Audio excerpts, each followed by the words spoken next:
Benarkah Israel kini adalah keturunan Bani Israel? Negara Israel modern sering dikaitkan dengan Bani Israel dalam sejarah, namun kenyataannya lebih kompleks.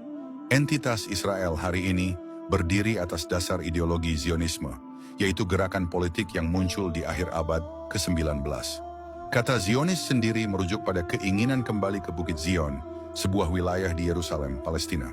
Gerakan ini dimotori oleh Theodor Herzl, seorang aktivis Yahudi asal Austro-Hongaria, yang memimpin Kongres Zionis pertama di Basel, Swiss, pada tahun 1897. Sebelum kongres itu, Zionisme masih berupa keyakinan tradisional di kalangan Yahudi, bahwa suatu hari mereka akan kembali ke Yerusalem setelah kedatangan Juru Selamat atau Mesias. Ini merupakan bagian dari kepercayaan religius Yahudi. Namun Herzl memperkenalkan versi baru yang disebut Zionisme politik. Dalam versi ini, orang-orang Yahudi didorong untuk membentuk negara sendiri tanpa menunggu datangnya Mesias. Mereka harus aktif merebut wilayah yang dianggap sebagai tanah yang dijanjikan, yaitu Palestina. Perbedaan ini menimbulkan perpecahan antara Yahudi tradisional dan pendukung Zionisme politik. Menariknya, para pendiri gerakan Zionis bukan berasal dari wilayah Timur Tengah, melainkan keturunan Yahudi Eropa yang dikenal sebagai Yahudi Ashkenazi. Mereka sebagian besar adalah imigran dari Eropa Timur dan Tengah.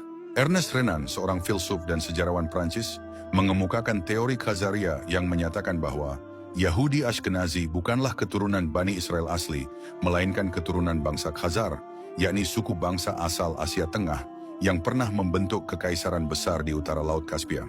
Pada abad ke-8, bangsa Khazar memeluk agama Yahudi. Setelah kekaisaran mereka runtuh akibat serbuan Mongol, mereka bermigrasi ke Eropa. Mereka berbicara dalam bahasa Yiddish, bukan Ibrani seperti orang Yahudi Timur Tengah. Pada tahun 2013, seorang ilmuwan Israel bernama Eran El-Haik dari Universitas Johns Hopkins memperkuat teori ini melalui riset genetika. Dalam penelitiannya, ia menemukan bahwa genetik Yahudi Ashkenazi didominasi oleh unsur Khazar hingga 30–38%. Sementara komponen dari Timur Tengah sangat kecil. Bahkan, dalam penelusuran garis keturunan ayah dan ibu melalui DNA, gen Yahudi Ashkenazi lebih mirip dengan populasi Kaukasus dibanding bangsa Semit. Fakta ini menimbulkan pertanyaan besar.